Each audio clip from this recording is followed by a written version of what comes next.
began training mercenary forces for an imminent invasion. He calls out some 200,000 militiamen for training and guard duty at key points throughout Havana.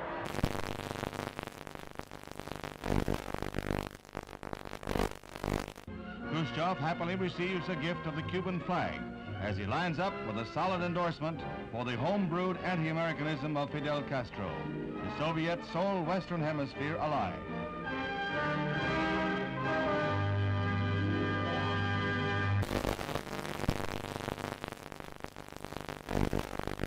As he arrives back in Washington, the president hears more bad news. China has just invaded India. Is this part of a two-pronged communist assault? Now the president must weigh all the factors one final time, then make his decision, knowing that whatever he does, he risks nuclear war.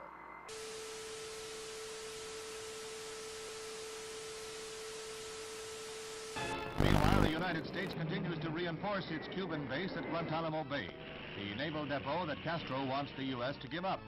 These Marines have been assigned the job of protecting the base against any Cuban threats that might arise during the present crisis. Mr. President,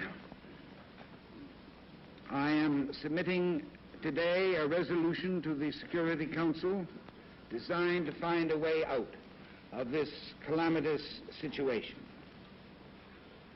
This resolution calls, as an interim measure under Article 40 of the Charter, for the immediate dismantling and withdrawal from Cuba of all missile and other offensive weapons. The inauguration of Abraham Lincoln as the 16th President of the United States is reenacted in the nation's capital 100 years after the event. There's a crowd larger than the original president this day, double the 10,000 of 1861. And the bright balmy day is in marked contrast to the gloomy overcast of a century ago. Scenes familiar from history books and movies come to life at the Capitol as Mr. Lincoln arrives. He is portrayed. The following is the letter which has just been dispatched from the President to Chairman Khrushchev. I think that you and I, with our heavy responsibilities for the maintenance of peace, were aware that developments were approaching a point where events could have become unmanageable. So I welcome this message and consider it an important contribution to peace. It urgently recommends that the United States and the Soviet Union confer promptly on measures to remove the existing threat to the security of the Western Hemisphere and the peace of the world, and to report thereon to the Security Council. Earlier today, Secretary of Defense Robert McNamara announced that yesterday's photographic surveillance of Cuba indicated that the bases were being dismantled. But with increased United States aid and instruction, Vietnam soldiers learned to fight back against the communist Viet Cong. Helicopters become a crucial weapon against guerrillas who strike, then disappear will-o'-the-wisp in marshes. Southeast Asia and Berlin are not the only hazard areas in the orchestrated struggle of the Cold War. There is Cuba, from which Bay of Pigs invaders hobble back when their ransom is paid. The President visits the big missile center at Vandenberg Air Force Base. He becomes the nation's first president to see an intercontinental ballistic missile fired when an Atlas D blasts off its pad to roar down the Pacific Missile Range in a perfect launch.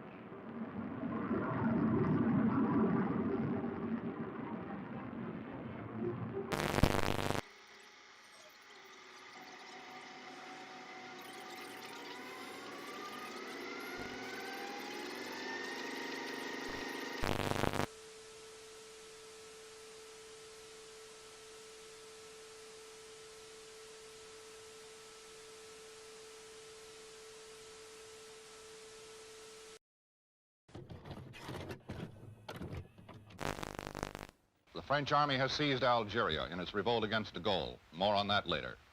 In Laos, the government's army suffered its worst defeat of the Civil War, evacuating its last stronghold in north-central Laos. Now the communists may want to begin the ceasefire talks. And I believe that in the 1950s, the United States can once again imagination of the world. Chicago, the Windy City, is both windy and snowy in the wake of a storm which leaves more than half a foot. Temperatures drop to 0 during the storm. San Francisco gets the heaviest snow in 30 years. Children, many of whom have never seen snow before, are more spellbound than snowbound, but they soon learn what to do with the stuff.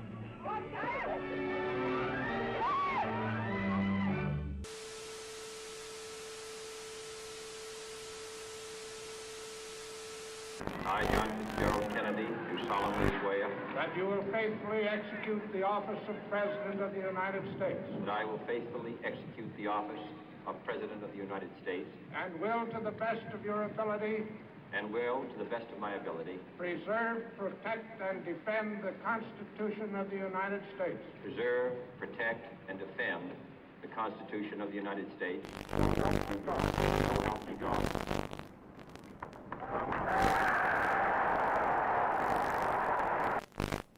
And so, my fellow Americans, ask not what your country can do for you, ask what you can do for your country.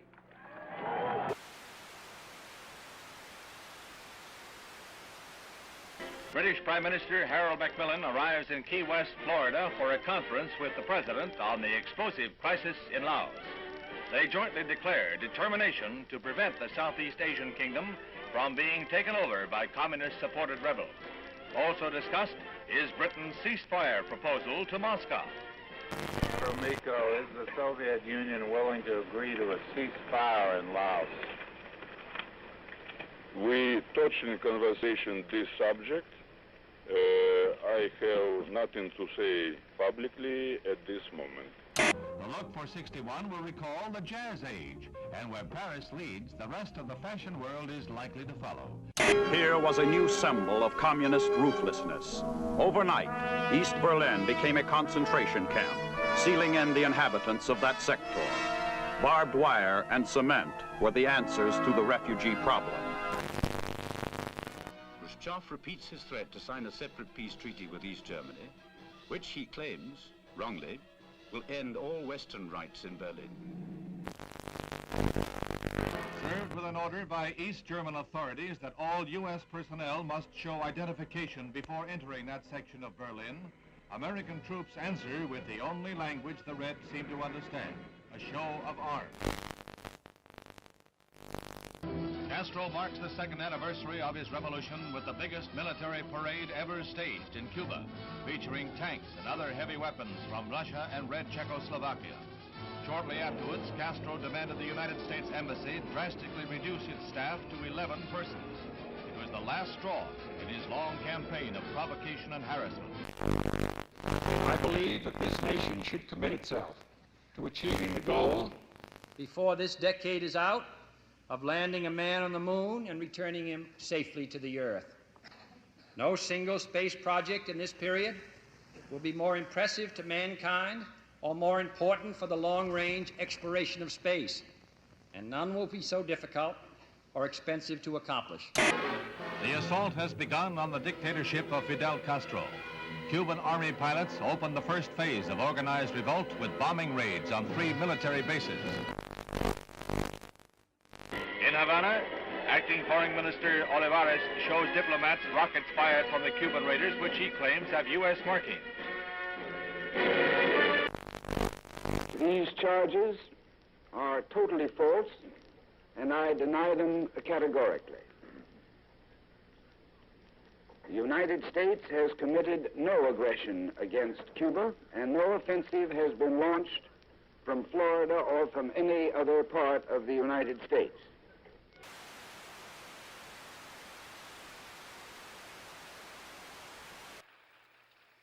Es un honor para mí el estar hoy entre un grupo de los hombres más valientes del mundo.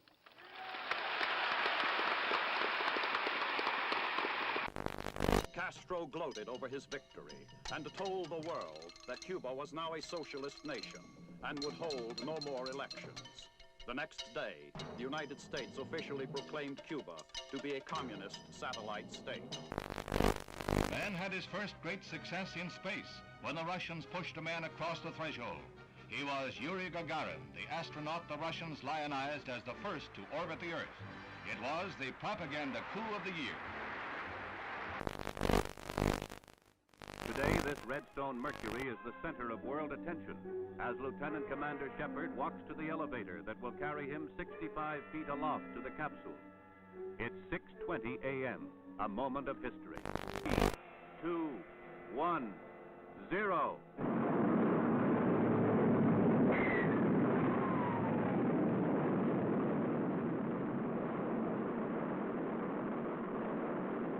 The rocket performs perfectly as it lifts the funnel-shaped capsule gracefully along. 115 miles up, he went 300 miles downrange, right on target, and was picked up by waiting helicopters.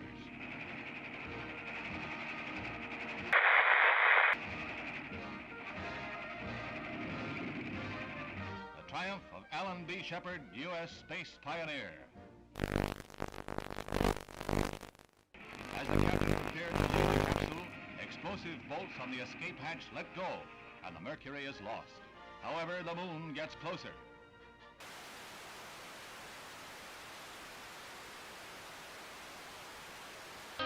Albany, Georgia. A Negro fight against segregation is led by the Reverend Martin Luther King.